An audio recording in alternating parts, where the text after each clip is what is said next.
오늘 본문 이전에는 적지 않은 유대인들이 예수님을 배척한 내용들, 물론 예수님의 공생애 중에 늘 유대인들은 그렇게 예수님을 배척하고 급기야 예수님을 십자가에 못 박게 됩니다. 21절 본문에는 예수님께서 이방인을 대하시고 유대인들도 경험하지 못했던 특별한 은혜를 베풀어 주시는 것은 그들의 배척에 대한 또 가까이 있는 사람들에게 예수님이 이제는 유대인들이 거부한다면 복음은 이방인들에게도 옮겨진다라고 하는 사실을 암시하는 내용이기도 합니다.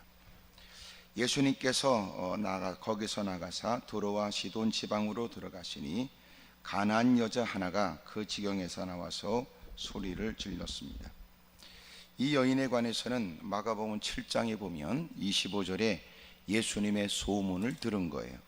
예수님의 소문을 듣고, 그리고 여기 성경에 보는 가나안 여자 하나가 그 지경에서 나와서, 이 말은 원문의 뜻을 보면 결코 가깝지 않은 먼 길을 걸어서 온 거예요. 다시 말하면 예수님에 대한 소문을 듣고 결코 가깝지 않은 먼 거리에서 예수님을 만나겠다고 온 겁니다. 그리고 그는 소리를 질렀습니다. 그리고 주 다윗의 자손이요 라고 소리를 질러 예수님을 찾았는데, 여기 소리를 질렀다 이 말은 아주 큰 소리로 끈질기게 부르짖은 거예요. 왜 그랬을까요?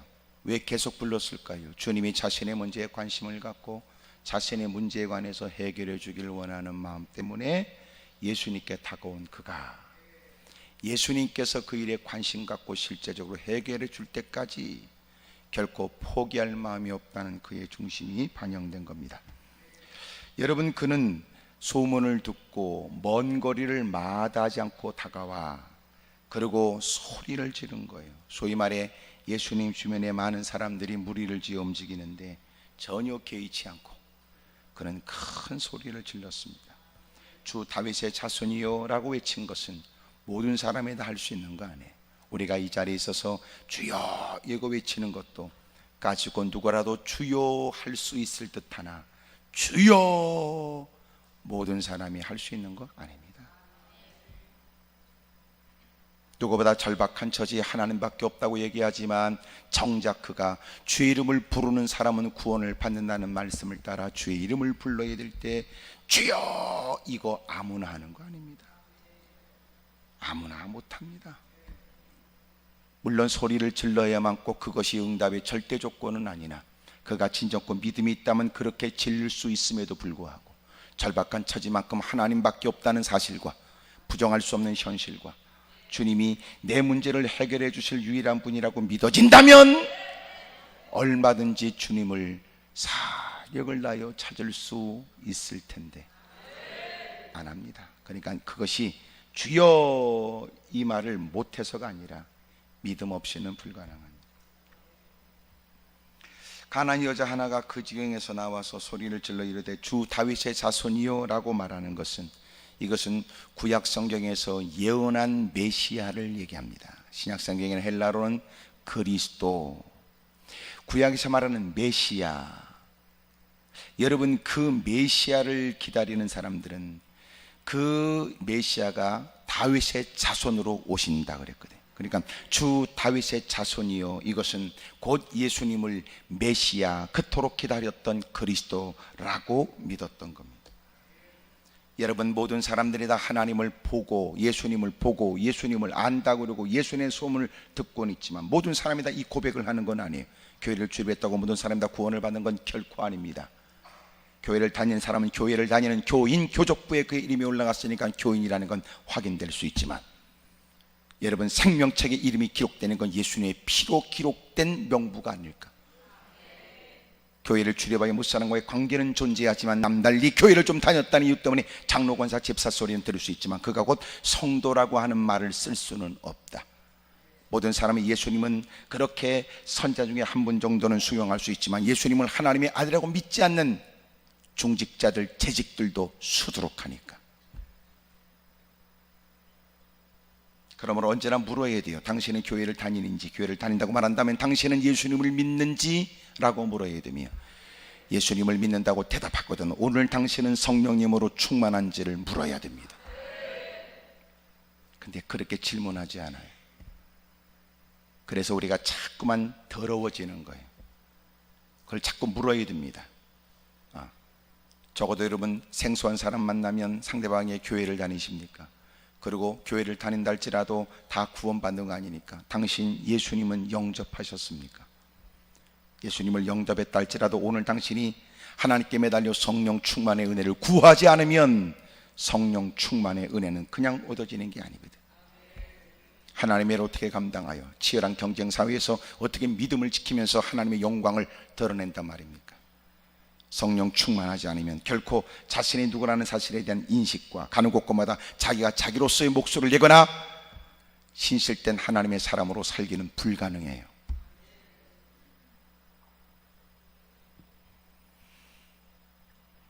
그는 그렇게 소리를 지르며 주님을 따라왔어요. 그리고 이미 주님과의 거리가 멀어요. 예수님 주변에는 많은 사람들이 있었어요. 많은 사람들이. 그런 중에도 그는 소리를 지릅니다. 그리고 따라갑니다. 주 다윗의 손 예수여 나를 불쌍히 여겨 주십시오. 나를 불쌍히 여겨 주십시오. 내 딸이 흉악하게 귀신 들렸나이다. 이래. 네. 누가 알까봐 쉬쉬하고 누가 알면 대빵 창피하거나 누가 알면 자식의 혼삭길 집안의 내력에 대한 얘기 때문에 뒷말도 많을 것 같은 얘기에 누가 알까봐 쉬쉬할 수 있는 얘기를 그는 예수님이 저만치 보이고 많은 사람이 둘러싸인 예수님을 보게 되자 예수님의 도움을 얻고자 무사람들이 잔뜩 가득한데도 그는 소리를 지른 거예요. 계속 소리 지르며 따라가요. 모든 사람이 집구석의 일들 다 할 수 있도록. 어떤 분은 저한테 기도를 부탁했어요. 그러더니 제가 지나가다가 아 그래요? 여기서 기도하십시다. 그러니까 여기서요? 그러더라고요. 그럼 어디서 하게? 아직도 우리는 신앙이 시원치 않은 거예요. 여러분 네가 주님의 능력을 믿는다면 그 믿음 때문에 기도를 받고 싶어하는 마음이 사실이라면 어느 장소들 무슨 소용이 있냐? 무슨 관계 있냐? 무슨 관계 있냐? 예? 무슨 관계 있냐? 어떤 건 또 사정 얘기를 다 하고 또 그런 중에도 하나님이 큰 은혜를 주니까 또 하는 얘기가 이제서 제정신 챙겨서 그 다급한 가정의 집구석에 복잡한 문제가 해결되니까 해결됐다는 얘기를 저한테 전하면서도 혹시나 하는 마음에 또 그러더라고요. 이런 얘기는 다른 사람이 몰랐으면 좋겠어요. 그래서 내가 너는 아직도 멀었다. 베푸신 하나님의 은혜 가는 곳마다 증거하고 허락하신 은혜 그렇게 여러분 전문적인 기술 여러분 좋은 배경 그만큼 모든 일을 쉽게 해결할 수 있다는 객관적인 좋은 요건을 갖고 있어도 지질이 개떡같이 되지 않는 꼬라지에 기도를 부탁하고 애절하게 그렇게 도움을 청해 하나님이 은혜를 베푸니까 이제는 가는 곳곳마다 여러분 내가 갖고 있는 지식이 내 딸이 내 가정에 의사들이 있고 그래도 해결되지 않는 그 병이 마침내 주님의 은혜로 해결됐습니다 라고 크게 외쳐야 될 인간이 오히려 조심스럽게 아무도 몰랐으면 좋겠어요. 참 더러운 인간들이 많지. 나보고 식사하자고 해서 내가 더러워서 밥 안 먹는다고 그랬어. 그런 거 먹으면 얹힐 것 같더라. 참 가슴 아파요.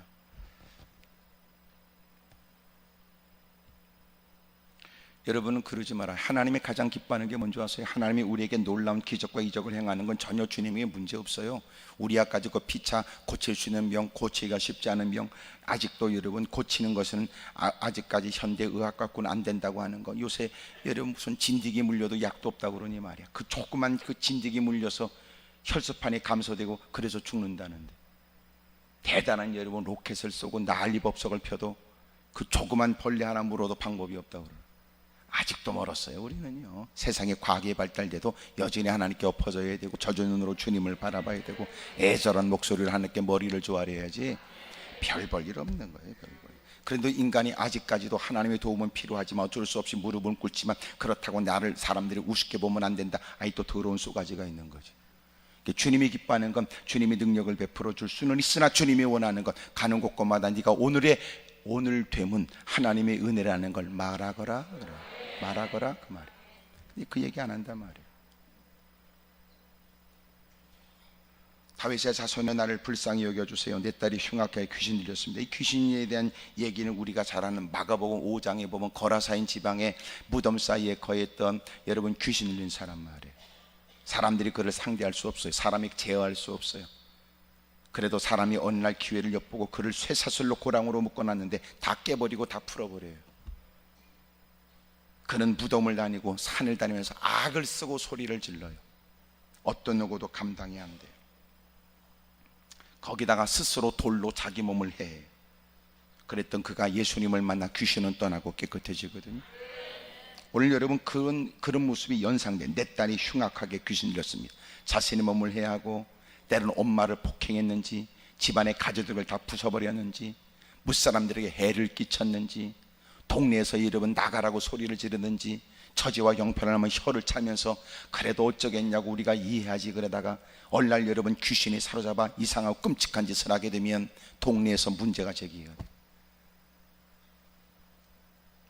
남편이 거론되지 않는 걸 보면 이제는 남편도 떠나가 버렸는지, 어린 딸을 데리고 어머니가 마치 세상적으로 말하면 운명처럼 받아들이고 내가 가슴에 품고 살아야지, 그리고 그 딸을 데리고 살면서 어떨 때는 그 자식이 미친 짓을 하면, 끔찍한 일을 하면 막 몸부림치다가 어떨 그 딸을 붙들고 이년아 너하고 나 확 죽어버리자, 이년아, 악을 써대고 목소리를 높이다가 펑펑 울면 희한하게도 딸이 또 제정신이 드는 듯하고, 이런 일이 끊임없이 반복되고 시도 때도 없이 나타나지는 끔찍한 일에 어찌할 바를 모르는 처지.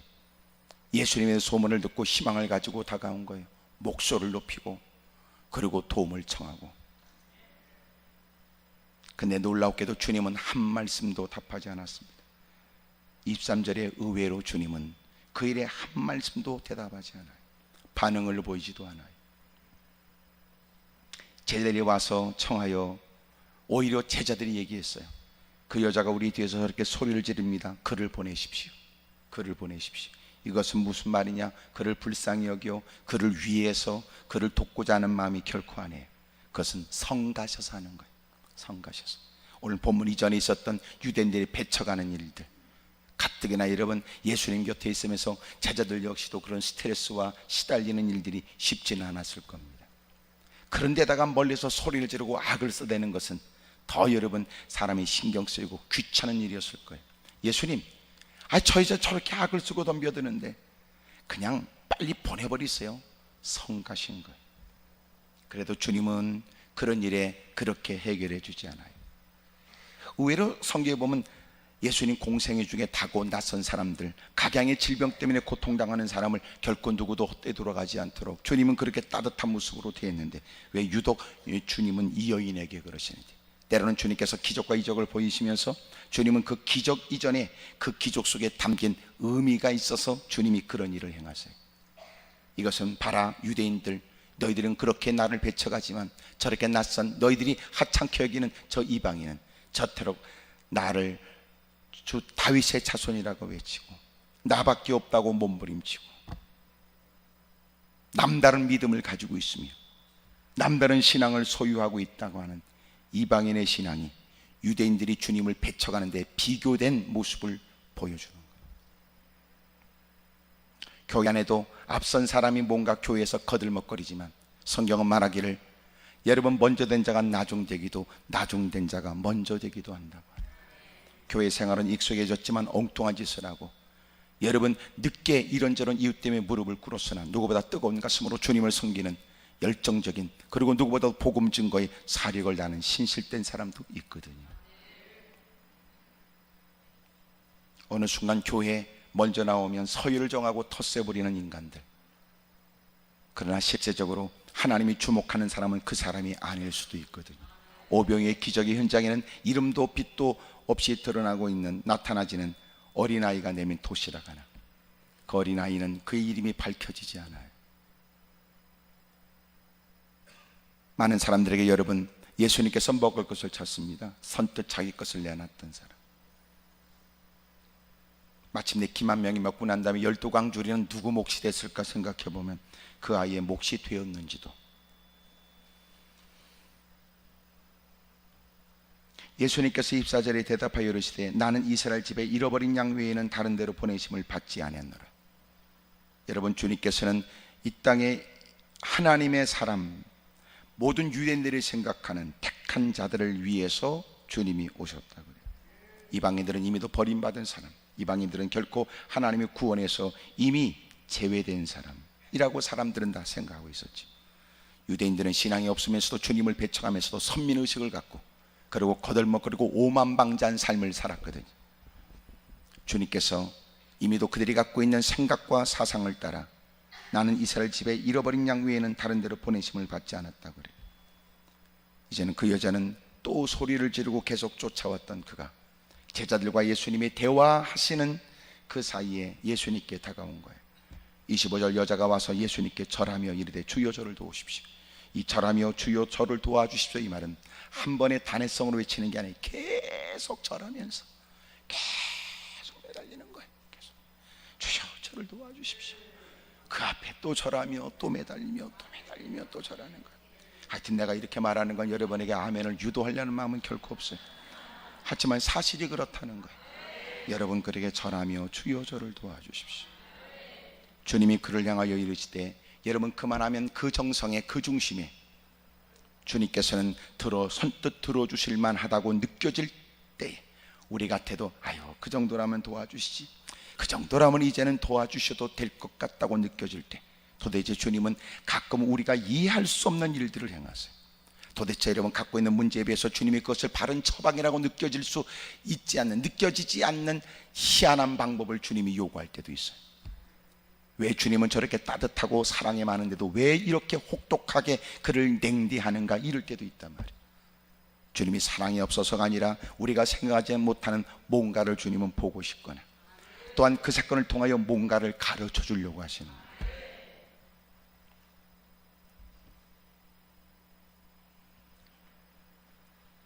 마침내 그는 그렇게 도움을 청합니다. 주님께서 말씀하시기를 자녀의 떡을 취하여 개들에게 던짐이 마땅치 아니하다고 말했으니, 이미도 멀리서 먼 곳에서 소문 듣고 달려와 예수님이 저만치 보여지니까 여러분 가까이 주님께 다가가서 귓속말로라도 자기 집안의 부끄러운 일들을 얘기해 절박한 처지에 도움을 청하고 은혜를 받아야 될 것 같은 그는 그저 소리를 질러대고 마침내 다가와서 또 머리를 조아리고 계속 강청하는, 오죽하면 제자들이 성가시니까 보내버리라 그랬을 거예요. 여러분, 그를 치료해서 보내라는 것은 그를 불쌍히 여기고 그를 위하여 말한 게 아니라 자신들이 귀찮으니까, 성가시니까 빨리 보내버리면 좋겠다고 했던 거예요. 그 앞에 와서도 또 계속 반복적으로 또 절하며 주여 저를 도와주십시오, 저를 멸시치 마십시오, 그저 긴급한 이 문제에 주님이 좀 그렇게 살피시고 도와주십시오라고 몸부림치는 그에게 주님이 하신 말씀이 자녀에게 떡을 취하여 개들에게 던짐이 마땅하지 아니하니라 그래요. 여러분, 원문에 보면 개라고 표현된 것은 일반 아주 여러분 나쁜 뉘앙스가 있는, 나쁜 뉘앙스, 아주 들개, 아주 더러운 개, 아주 흉악한 개, 뭐 이건과는 또 다른 개의 표현이에요. 소위 말해서 이 개는 좀 더 애완견이라든지 여러분 집에 있는 개라든지 좀 이런 뭐 개라고 하는 말이 좀 표현이 좀 누그러진 듯, 또 다른 여러분 좀 그렇게 아주 나쁜 극단적 표현을 좀 벗어난 듯하지만, 그래도 이 개가 말하는 건 이미 주님이 제자의 떡을 자녀와 비교되어지는 개라고 표현한 걸 보면 결코 여러분 달게 들을 수 없는 표현이죠.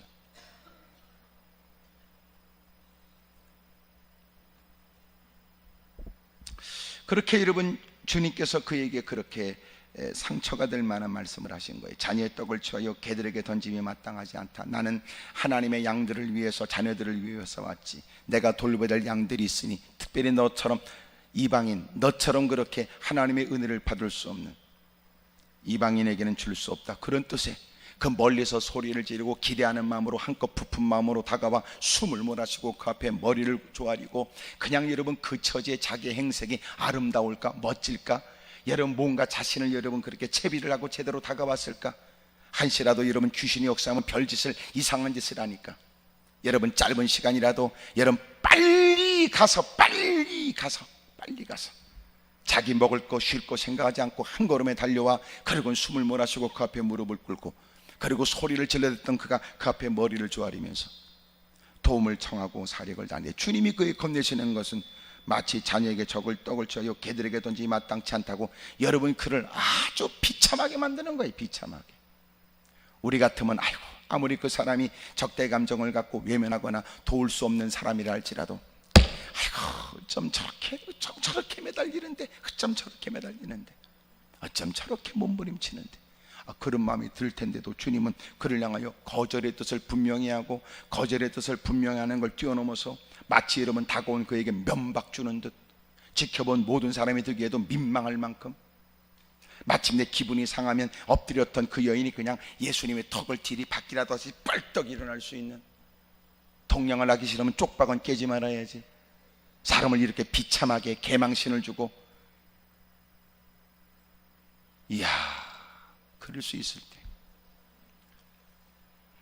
예수님께서 그렇게 말씀했는데 지켜보는 사람도 서로가 눈빛을 서로가 쳐다보면서 깜짝 놀라고 그러는 중에 그 여자가 얘기하는 거예요. 주여 올소이다마는 주님이 하시는 말씀이 무엇이 그렇다며 주님의 판단은 옳습니다. 주님이 말씀하셨으니 그 말씀도 틀린 말은 아니지. 무사람이 듣기에도 곁에서 자기 얘기도 아니고 남들이 듣기에도 마음이 불편할 수 있는 그 얘기 그는 남다른 생각으로 개들도 제 주인의 상에서 떨어지는 부스러기를 먹는데 맞습니다. 제가 개처럼 살았죠. 제가 개입니다. 내가 주님의 은혜를 받을 자격이 없죠. 인생은 허물과제로 죽어버린 인생 어찌 하나님께 받은 사랑을 마땅하다고 말할 수 있습니까? 자격 없는 처지에 받은 바 은혜를 쫓아 무엇이라도 하겠다고 목숨을 거는 것 이미 받은 바 사랑은 이 땅을 살아가면서 고난과 신앙 가운데도 찬송할 이유가 되고 어떤 환난을 만나도 여전히 주님을 노래할 이유가 되는 어마어마한 은혜를 입은 거죠. 무슨 자격으로 그 사랑을 만나 하나님의 전적인 일방적 하나님의 은총이지. 우리 역시 다를 바는 있을까? 그는 고개를 떨구며 머리를 조아리며 개들도 제 주인의 상에 떨어지는 부스러기를 먹는데 제게 부스러기를 좀 주십시오. 어찌 보면 살아왔던 인생의 모습은 여러분 개와 다를 바가 없다. 개는 스스로 먹었다가 스스로 토악질을 하고 토해낸 걸 스스로 먹기도 하니 인생에 하나님 전에 다가와 무릎 꿇고 말씀을 통하여 깨달은 바 있어 두 주먹 불 끈지고 결단은 하지만 삶의 현장에 돌아가면 또 회개했던 바를 또 반복하고 살아가는 그 모습이 마치 개가 토한 걸 스스로 다시 퍼먹는 것과 다를 바가 뭐가 있나. 무사람 같으면 지켜보는 사람들도 듣는 사람들도 얼굴이 벌개지거나 민망한 그 일에 정작 그 여인은 예수님 제가 그렇습니다. 개처럼 살았지. 부끄럽게 살았습니다. 하지만 개들도 주인의 상에 떨어지는 부스러기를 먹는데 저에게 그런 부스러기 같은 은혜라도 좀 주십시오. 그 부스러기 같은 은혜라도. 28절에 반전이 일어나요. 그러자 예수님께서 그에게 대답하시되 여자여 내 믿음이 크도다. 내 소원대로 되리라. 내 믿음이 크도다. 내 믿음이 크도다. 내 소원대로 되라. 와, 그때로부터 그의 딸에게 역사했던 귀신이 떠나가는 거예요. 어떻게 할 수 있었을까? 딸과 동행하지 못한 그는 딸을 여러분 묶어놨는지 문을 아주 굳게 잠갔는지 그리고 잠시 그 아이가 이상하게 귀신 들리면 퍼먹기도 무지무지 먹어요. 정신적으로 문제가 있거나 귀신이 역사하면은요 먹어도 저거는 사람이 먹는 게 아니라 귀신이 먹는다고 느껴질 만큼 무지무지 먹습니다. 참 희한하지. 어떻게 저 양이 저 위로 들어갈까 의심스러운 거예요.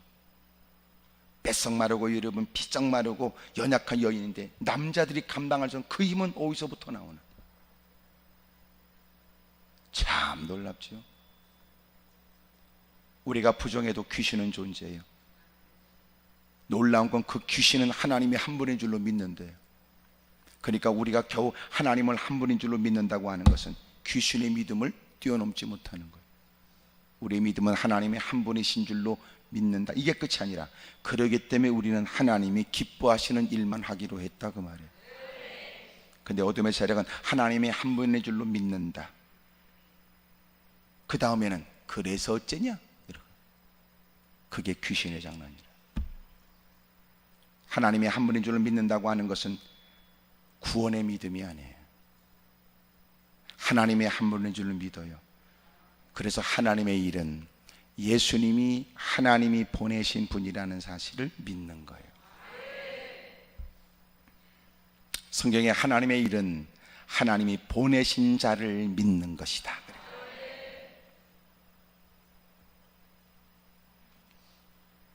마침내 주님께서 은혜를 베풀고 주님께서 마침내 내 믿음이 크도다 내 소원대로 되라 그러고 집에 가봤더니 딸이 깨끗하게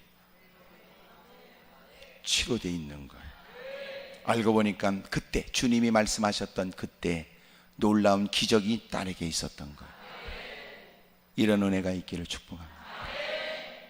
오늘 성경 우리가 주목해 봐야 될 게 28절 아니에요? 내 믿음이 크도다 내 소원대로 되리라. 무척 땡기지요. 예? 여러분이 지금 땡기는 건 믿음에 대해서 땡기는 게 아니라 소원대로 되리라 이 말이 땡기잖아요. 어? 오늘 특별히 성경이 가르쳐주는 건 그 믿음에 의해서 뭐가 돼요? 소원도 이루어진대요. 그러니까 놀라운 건 믿음과 소원은 관련돼 있어요. 관련됐다는 말이 무슨 말일까요? 소원을 이루려면 믿음이 있어야 된다는 말이기도 하지만 그의 믿음이 참다운 믿음이라면 소원도 믿음 안에 통제될 거예요. 이해가 되죠? 믿음과 소원은 관련이 있어요. 그러니까 우리는 내 탐욕스럽고 정욕적인 것을 이루기 위해서 믿음이 필요하다고 생각되지만 정작 그는 그 믿음을 갖게 되면 자기의 소원이 바꿔질 거예요. 이제 아멘이 줄어든 거 보니까 이제는 기대했던 마음이 싹 사라진 거예요. 한 건 잡으려고 무릎을 꿇었는데 그게 아닌가 이런 생각.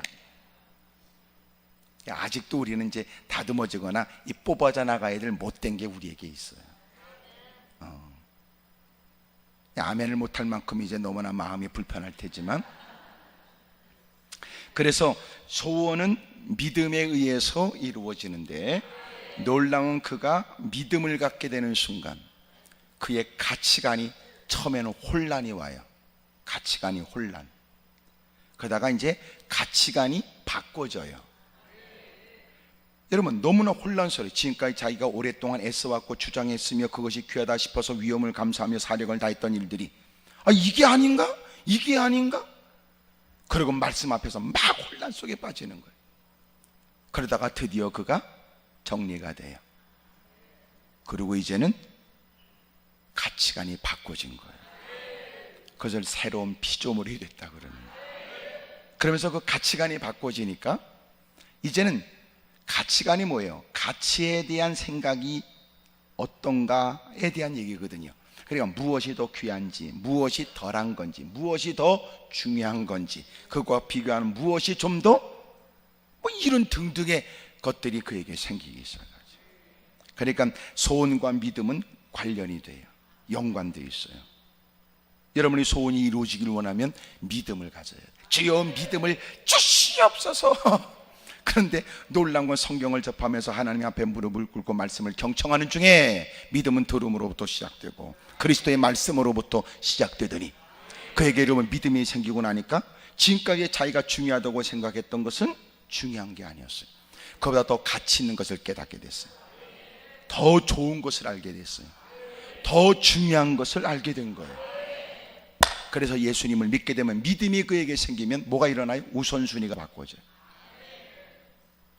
혼란 속에서 그는 드디어 그의 가치관이 바꿔진다. 그리고 그는 이제 가장 중요하다고 생각했던 게 바꿔져서 눈물을 떨구며 목사님, 제가 지금까지 돈이면 다 된다고 생각했으나 돈이 아닙니다. 이야, 사람이 바꿔진 거예요. 그게 진짜 은혜를 받아 예수님을 믿어 달라진 사람. 여전히 오랫동안 교회를 주변에서 주여 돈이나 많이 주옵소서, 어쨌든지 주시옵소서, 그냥 줘보시옵소서, 그래도 주님이 안 주면 한번 나를 믿어보시옵소서 이러고 있으니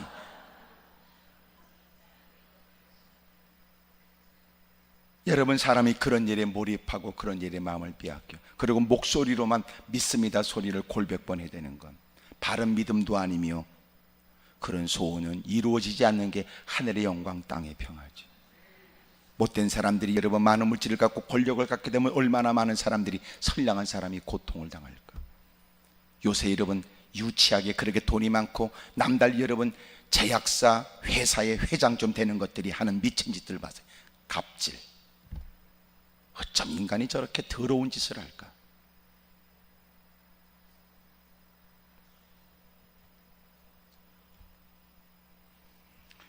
여러분, 성경에 믿음은 뭐가 관련이냐면 소원과 믿음은 관련이 있어요.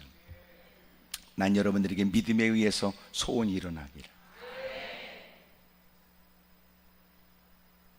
그리고 마침내 그 믿음에 의해서 그 소원 또한 이루어지게 되기를 주 이름으로 축복합니다. 그래서 여러분, 척박한 땅에서 그저 근근히 한 끼가 또 한 끼를 또 어떻게 먹을까 고민해야 된 척박한 땅에 사는 사람들도 복음을 접하게 되면 꿈이 생긴다는, 그 믿음에 의해서 그는 소원이 생긴다. 그전엔 소원이 없어요. 소원이 뭐예요? 배고픈 거 해결하는 거예요. 그냥 하루에 두 끼를 먹는 처지에 한 끼를 먹고 나면 또 한 끼를 어떻게 먹어야 될지, 그런 중에도 복음을 받아들이게 되면서 그 힘들고 어려운 지역에 절대 빈 곳 속에 허덕거리는 사람들은 꿈이 일어난대. 그리고 예수님을 믿는 믿음으로 새로운 비전이 생기고, 그런 중에도 그 주님 안에서 믿음으로 갖게 된 소원들이 하나하나 이루어져요.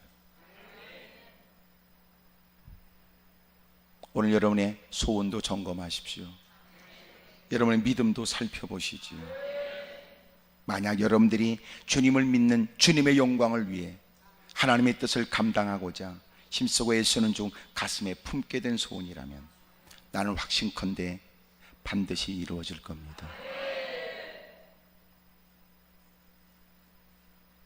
믿음은 소원을 이루게 해요. 소원을 이루게 해요. 예수님께서 기꺼이 그의 문제를 해결해 준다고요. 여러분, 돈이 해결하겠어요? 여러분, 그가 무엇이라도 할 수 있다. 딸의 문제를 위해서는 가는 곳곳마다 이런저런 모욕과 어려움 속에서도 딸을 위할 수 있는 일이라면 사력을 다했습니다. 이미도 그가 갖고 있는 적지 않은 개인적 재산이 있었다면 딸을 위해서 다 허비했는지도. 한때 여러분 누구 못지않게 괜찮은 삶을 살았던 처지에 딸 하나 살리겠다고 이제는 자신을 치장도, 자신을 갖고 있는 일을 사치처럼 생각하며 딸을 위해 오랜 세월을 몸부림쳤는지도. 하지만 그것으로 딸의 문제를 해결할 수 없다는 걸 여러분 부정할 수 없는 현실로 받아들이게 되면서 들려지는 소문은 그에게 복음이 됐던 거예요. 아무개 엄마 얘기 들었어요? 그 예수님 알아? 나사렛 예수님. 그 주님 말이야. 그 예수님이 누군가를 도와줬다니. 그러면서 소문에 들려지는, 아무리 봐도 그분은 유대인들이 그렇게 기다렸던 그리스도, 그렇게 유대인들이 소망했던 메시아가 분명하다. 절박한 처지만큼 복음은 그에게 달콤하게 들렸어요. 사실 여러분, 복음이 누가에게 가장 아름답게 들릴까요? 여러분, 죄에 관해서 깊이 고민하고 있는 사람들, 내가 어떻게 이 곤고함으로부터 벗어날 수 있을까? 어떻게 이 죄의 사슬을 끊어낼 수 있을까? 내가 어찌 이 사망의 늪에서 벗어날 수 있단 말이냐? 내가 어떻게 해야 구원을 받을 수 있을는지, 누가 나한테 말 좀 해주시오. 이렇게 혼한 대낮에도 나는 그저 이 시간이 캄캄하게만 보여지는 건 왜 그럴까? 이 공고함 속에서 나는 길을 찾지 못하고 나는 방법이 없다. 봐라, 사람이 만든 길이 어찌 길이며 사람이 건너는 여기가 어떻게 우리에게 소망이 될까? 누가 나를 이 죄악에서 건져낼 수 있겠는가? 그런 중에 그에게 들려진 복음, 당신의 수고로 해결되지 않습니다. 하지만 당신에게 길이 있지. 예수님이 곧 길이요 진리요 생명입니다. 당신이 믿어 예수님께서 모든 죄값을 이미 치르셨으니 당신이 하는 일은 예수님을 믿고 영접하는 것입니다. 여러분, 그 구원의 감격은 일평생의 노래가 되고, 여러분 어떤 경우에도 찬송할 이유가 되는 거거든요. 그런 사람들이 하나님께서 원하신다는 그것이 단지 이유가 되어져 위험을 무릅쓰고라도 복음 증거하고, 주님이 기뻐하신다는 이유 때문에 위험을 감수하면서라도 사력을 다해, 그래서 선교사가 나오고, 그래서 여러분 곳곳에 불모지 땅에 위험을 감수하면서도 애쓰고 수고하는 모습에 영혼들이 주님을 알기 시작하는 거예요. 그래서 우리가 말하는 주님이 그들이 말하는 주님과 같을까?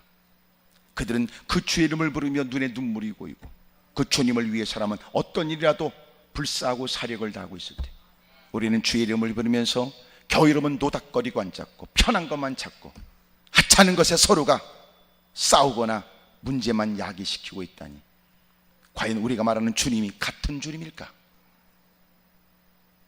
그러니까 근본적으로 또 묻는 거예요. 그러면 너는 예수님을 믿나? 이렇게 근본적으로 또 묻지요. 당신은 예수님을 아나? 예수님을 믿나?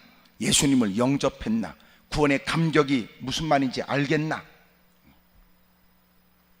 엉터리. 여러 사람 틈바구니에 있으니까 자기가 된 듯 했을 뿐이에요. 오랫동안 교회를 다니면서 단지 익숙하다는 것이 마치 자기가 믿고 있는 줄 착각하고 있어요. 결정적 순간에는 등을 보이고, 결정적 순간에는 그릇된 모습을 보여요. 진정한 주님의 제자라면 언제나 우리 우선순위가 분명해야 되고, 언제나 주님을 향하는 마음은 그 누구와의 관계 속에서 더 돋보여져야 되니, 주님 말씀하시니 내가 화평을 주러 왔다고 말하지 말거라. 내가 검을 주러 왔으니 나로 인하여 각 가정에 분쟁이 일어날 것이다. 수없이 그렇게 평안했던 가정에 여러분 오늘날 예수를 믿은 한 사람 때문에 분쟁과 다툼이 일어날 것이다. 너희가 부모보다도 자식보다도 나를 더 사랑하지 않으면 합당하지 않다.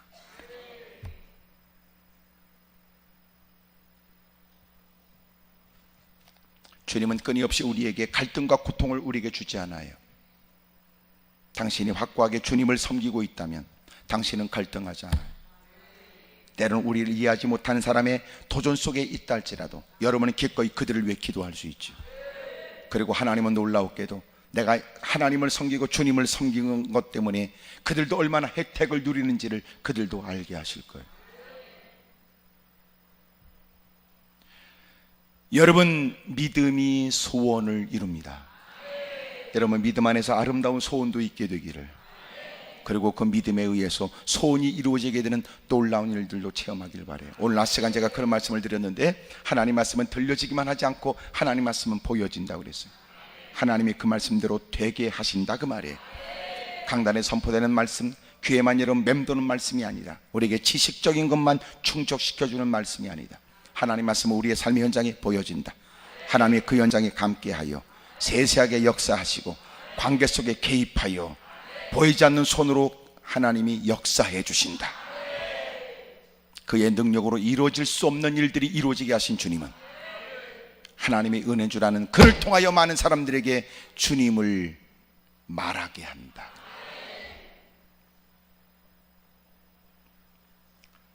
여러분, 소원은 믿음으로 이루어집니다. 여러분, 믿음은 소원을 이루게 하죠. 오늘 여러분의 가슴에 품고 있는 소원들이 뭔지 모르지만 오늘 그 믿음은 여러분 놀라운 결실과 열매를 갖다 주게 될 거예요. 따라합시다. 옆에 사람 물어보세요. 그쪽은 소원이 뭐냐고 다 물어보세요. 시작.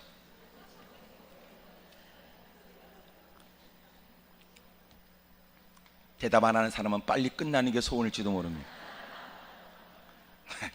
빨리나 끝났으면 좋겠어요. 오늘 여러분 빨리 끝나는 게 아니에요. 제가 얘기했잖아요. 어느 교회는 6시간 동안 예배 드린다. 아이고, 주일날 6시간 동안. 아이고, 그것도 좀 줄여서 그 전에 7시간, 9시간 더 드렸다는데, 와, 신학생들하고 같이 그 얘기를 나누는데 누가 그러더라고. 점심은 먹었을까요?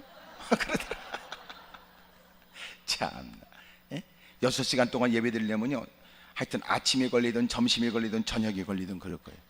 근데 6시간 동안 예배가 진행됐다는 걸 보면 여러분 식사를 거른 채 했던 것 같아요.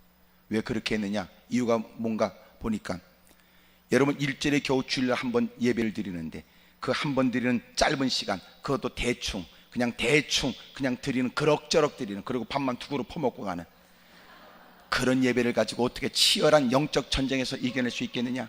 피곤하다 하여 새벽에 엎드려 기도하지 못하고 수요일날 무릎 꿇지 못하고 여러분 철야도 하지 못하는 사람, 어차피 모인 거 주일날 좀 더 여유 있다는 시간, 우리가 무엇보다 은혜 받아야 세상을 이긴다. 그러니까 그분이 말하는 6시간 동안은 6시간을 드려야만 뭔가 됐다는 의미가 아니라 어떤 누구라도 은혜를 다 받아야 된다, 그런 의미더라고. 그러니까 그분이 계산에 의하면 한 6시간 동안 하면 웬만한 것들은 다 깨진다, 그런 뜻인 것 같아.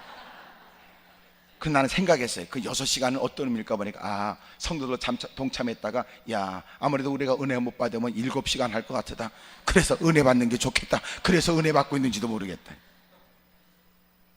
그래서 6시간 동안 막 불동아리가 된대요. 불동아리. 근데 그렇게 하다 보면 문제가 생긴 거야. 어린애를 데리고 온 어머니들이 문제가 생겼어요. 그래서 그 어머니들을, 아이들과 함께 동행한 어머니들을 배려해서 그래서 다른 예배를 다시 구분해 드린대요. 그 예배는 3시간 반 드린대요. 3시간 반 동안 기도하고 또 이 말씀을 듣고 찬송하고, 그거는 폼 잡고 드리는 게 아니야. 폼이고 나발이고 없어. 은혜를 받아야 된다. 여러분도 궁금하지요? 아유, 그런 게 누가가, 이런 생각 안 들어요? 청년들만 300명이래. 대단하죠. 그러니까 우리 신앙이 거지 같은 거지 그들이 유난스러운 것 같지는 않네. 그러니까 일단 그분들이 은혜를 받고 나니까 얘기하는 거죠. 너희가 개맛을 알아? 이 말. 야, 일단 예배 들으면 은혜가 있어야지. 은혜도 없는 그런 예배, 숱하게 많이 들어봐야 무슨 소용이 있냐.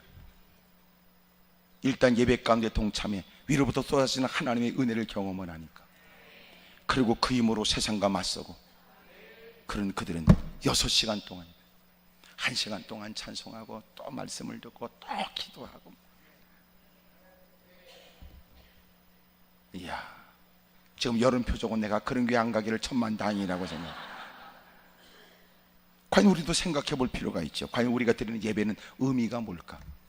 예배 안 빠져야 된다는 의미인지, 예배 안 빠지면, 빠지게 되면 찝찝하다는 뜻인지, 찝찝하는 것보다는 그냥 참석하는 게 낫다는 거예요. 참석해도 뭔가 재미가 없으면 졸고라도 그냥 있다가 나와야 되겠다. 서서히 스스로 노하우가 생겨서 나는 목사님이 설교할 동안 나는 성경책을 읽고 있는다, 뭐 이런다든지, 앞에 강대성의 휘장이 몇 개, 주름이 몇 개인지 씌워보기로 했다든지, 벽돌은 몇 층으로 쌓여졌는지 그거를 씌워보기로 했다든지, 그렇게 해서 그럭저럭 시간을 때운다는 그런 예배가 아니에요. 무엇보다도 예배는 은혜가 있어야 돼요. 서로가 예배를 드리고 나서 서로가 교제할 때 얼마나 그들은 여러분 감격할까. 받은 바 은혜를 나누고 기쁨이 있고 그리스도 안에서, 은혜 안에서 하나됨을 느끼게 되고, 하나님이 기뻐하는 일에 서로가 힘을 모아 어떻게든지 하나님의 기쁘시게 하지, 하나님의 뜻을 받들자고 하는 일에 얼마나 결집된 모습을 보이게 될지. 그런데 불행하게도 우리는 예배는 드리지만 은혜는 하나도 없고, 예배는 드릴 때 스스로도 보니까 은혜를 받을 생각을 기대도 하지 않은 듯 보여진다. 내가 옳고 온 거 아닙니다. 참석 안 하면 찝찝해서요. 그런 수준은 얼마나 비참해. 옆에 사람 물어봐. 그쪽은 어떤 생각이냐고 다 물어보세요. 시작. 조말할 때 물어봐야.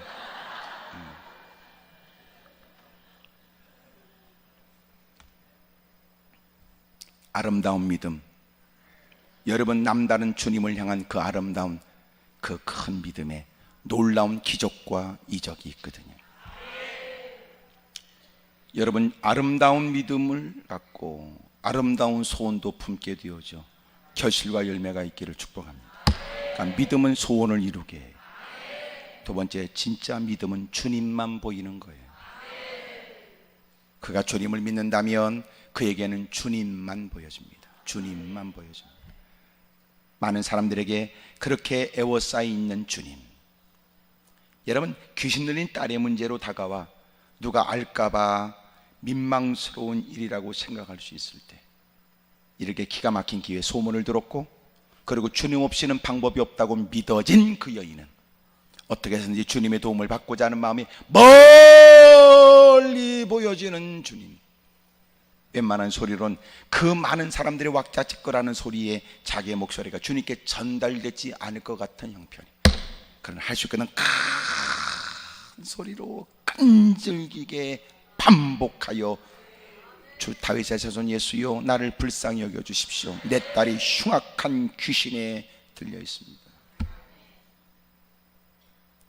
많은 사람이 가다가 그의 소리를 들은 사람은 고개를 돌렸겠죠. 누구야? 누군데? 그걸로 끝났을까요? 위아래 훑어보고, 그리고 사람들은 서로 비차이게 돼요.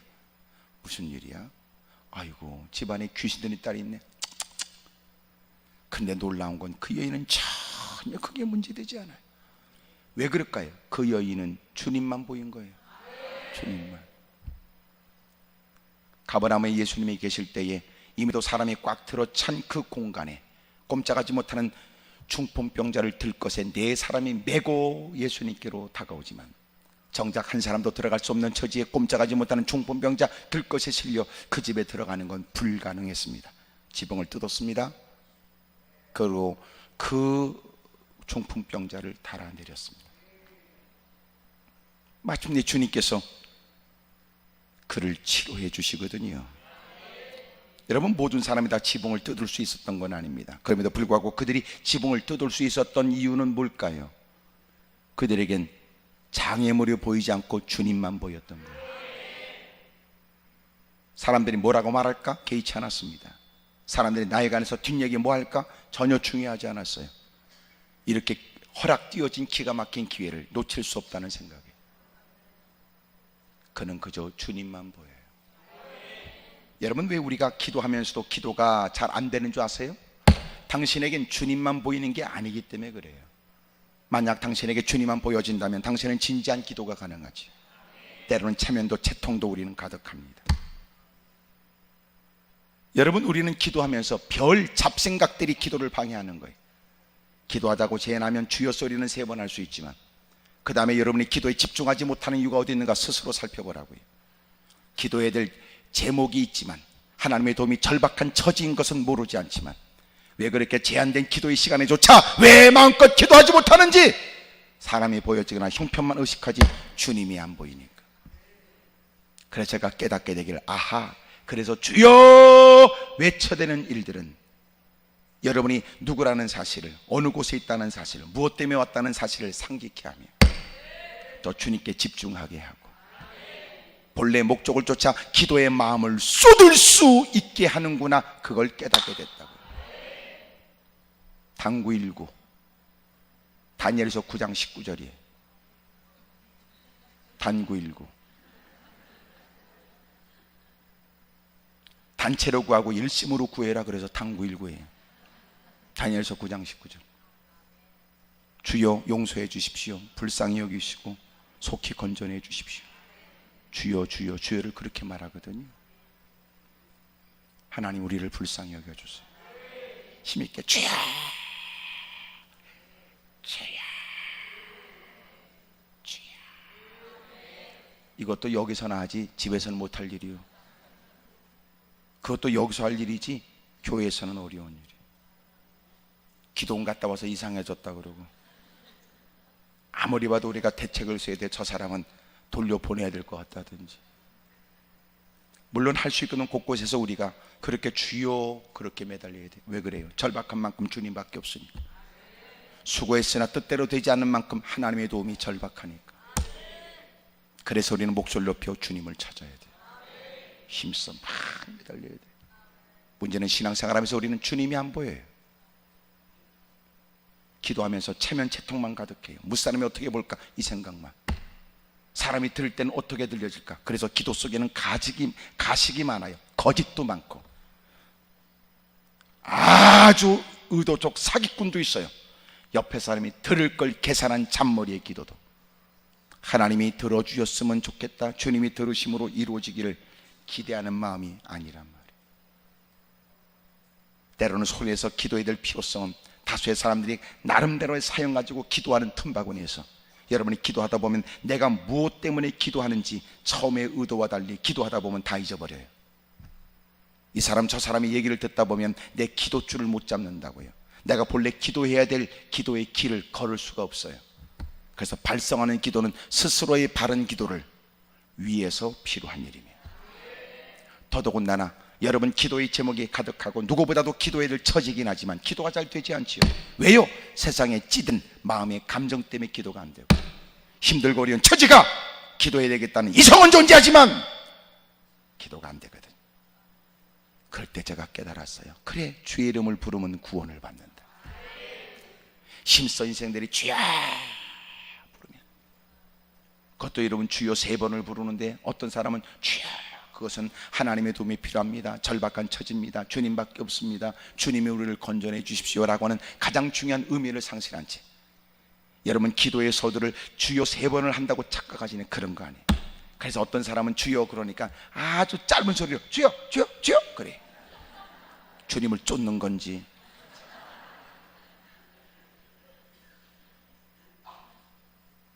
그런 거 하지 말아라. 제가 깨닫고 나니까 주여 부르면서 여러분 그 많은 소리를 뚫고 간절함으로 외치는 소리가 그 모든 소리를 뚫고 마침내 큰 소리로 사람들에게도 들려지는 것처럼 주여 외치면서 우리가 주님께 나아갈 길이 열려져요. 주여 주여 주여. 닫혀졌던 기도의 문이 열려요. 마음을 쏟고 진지하게 기도할 수 있어요. 그런데 이런 기도를 어떤 이상한 목사는 기독교 제거해야 될 적폐 운동 중에 하나를 소리내서 주여 삼창하는 기도를 적폐해야 될, 제거해야 될 일로 말했다가 몰매를 맞았습니다. 여론에. 이런 무식하고 어리석고 끔찍한 짓을 서슴없이 내뱉는 인간들, 예수님도 육체로 계실 때 심한 통곡과 눈물로 간구와 소원을 하나님께 아뢰입니다. 떨어지는 땀방울에 핏방울 되도록 기도하십니다. 무릎 꿇고 소리 높여 통곡하며 기도하셨는데 어떻게 이렇게 점점 타락해가는 세상에 이제는 범죄 연령은 10대로 낮아지고 범죄 형태는 여러분 그렇게 악랄해지는 때에 이미도 부모 때의 권위는 상실해버렸고 학교에는 교사의 권위를 잃어버렸고 법적으로는 여러분 어린아이들이니까 법의 저촉을 피할 수 있다는 것을 악용하여 더 범죄는 더 난무하고 있을 때 방법이 뭘까요? 세상에 미친 듯 동성애에 미치고 동성애 하는 짓은 역겹고 더럽고 악한 일입니다. 하지만 우리는 동성애자들도 회개하고 돌아오기를 원하죠. 이걸 여러분 사람들의 인권의 문제라고 보면 안 됩니다. 이미도 다른 어떤 나라에서는 짐승과도 결혼하는 걸 합법적으로 허용했습니다. 사람입니까? 서서히 인간들이 사람이기를 포기하고 산다. 예?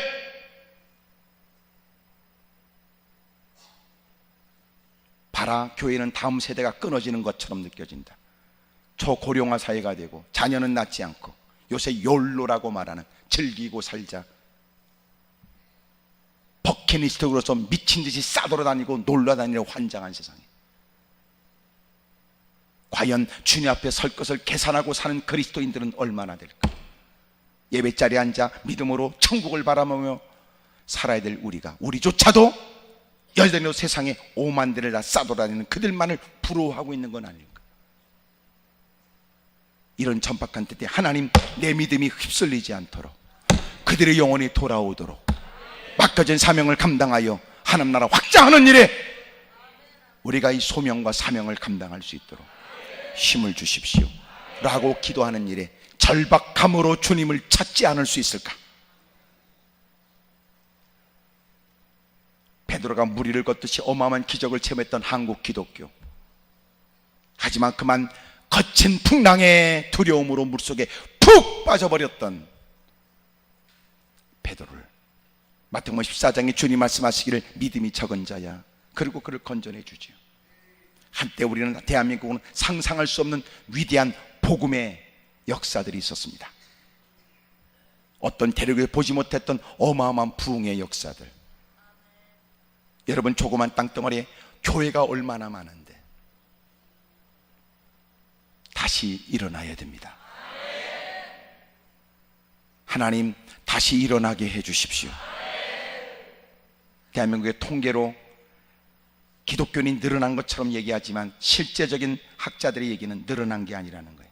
거기에는 이단들이 속하고 늘어난 게 아니라는 거예요. 또 하나, 신앙의 열정도 옛날에 비해서 더 좋아지는가, 발전적인가? 그렇지 않아요. 이것은 우리가 섬기는 교회에서 우리가 만나는 다양한 우리 주변의 그리스도인들을 보면 우리가 느낄 수 있는 것.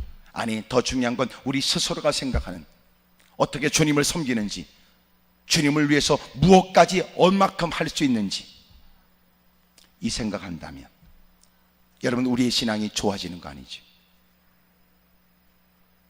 세상은 끊임없이 우리에게 달콤한 제안을 하며 믿음을 떠나도록 우리에게 요구합니다. 이제는 믿음으로 살겠다고 새롭게 각오 결심하는 것은 믿음의 사람들에게조차 유난스러운 일로 보여지고 있습니다. 교회가 기도를 상실하면 강도의 구렬이 된다고 성경은 가르쳐주고 있지만, 여러분, 기도하지 않는 것이 어떠냐고 얘기합니다. 이럴 때 우리가 필요한 건 절규와 또 주님을 찾는 거예요. 주여, 이 땅을 어찌해야 합니까? 주여, 도와주십시오. 주여, 불쌍히 여겨주십시오. 솔로몬의 교인에게는 주님만 보여줬듯이 우리에게도 주님만 보여지는 기도를 해야 된다.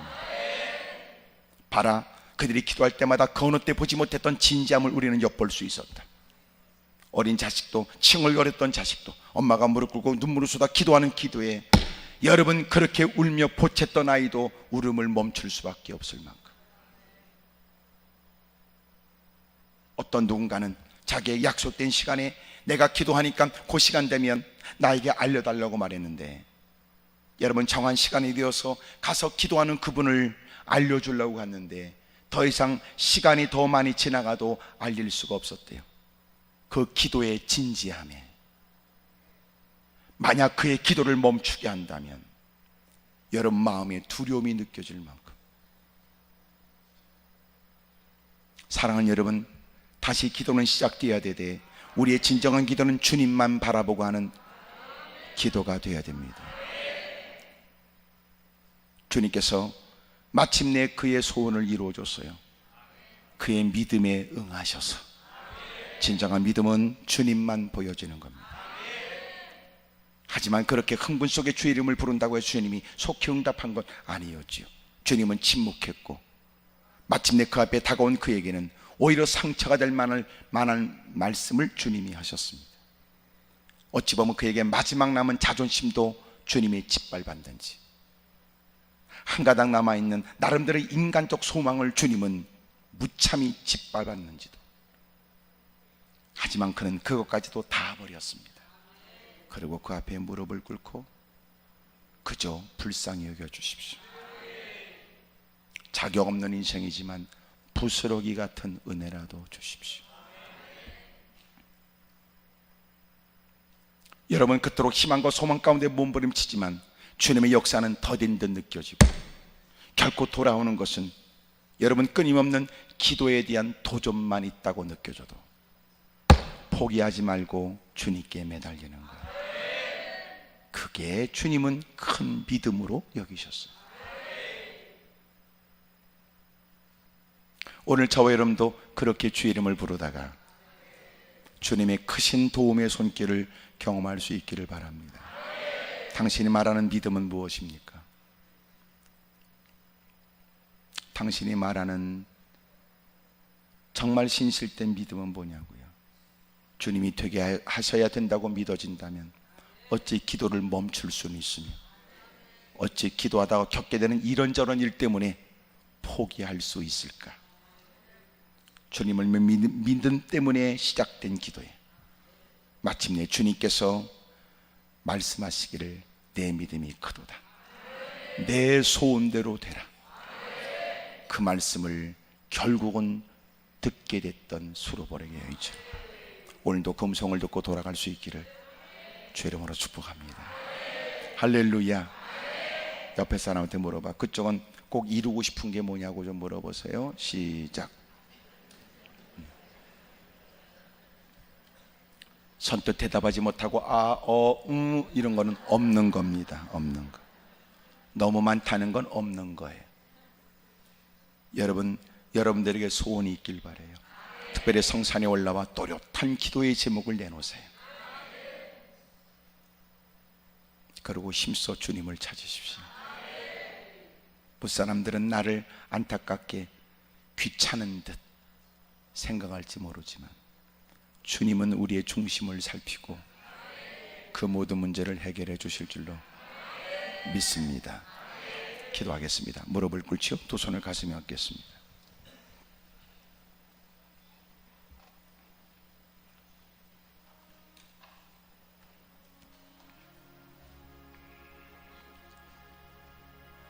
오른손을 높이 들지요.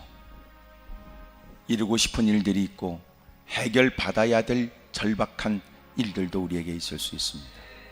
주님이 믿음을 보시고 그 문제를 해결해 주셨다면 문제의 정도, 심각성, 그것이 우리를 아프게 하고 두렵게 하지만 그건 전혀 관계없어요. 주님은 믿음 보시고 그 문제를 해결해 주시니까. 당신의 믿음은 주님을 찾지 않을 수 없을 겁니다. 당신에게 주님만 보여져야 됩니다. 두 손을 높이 들어요. 여러 사람 틈바구니에 있어서 기도하는 여러분 그들이 내 기도를 어떻게 생각할까 두려워하지 말아요. 우리는 무사람들에게 동정을 받을 사람이 아니라 주님의 긍휼이 필요할 뿐이죠. 주여 주님이 도와주십시오. 주여 주님이 도와주십시오. 주여 저 좀 불쌍히 여겨주십시오. 우리 심지어 주님을 크게 세 번 부르고 동서로 기도합니다. 주여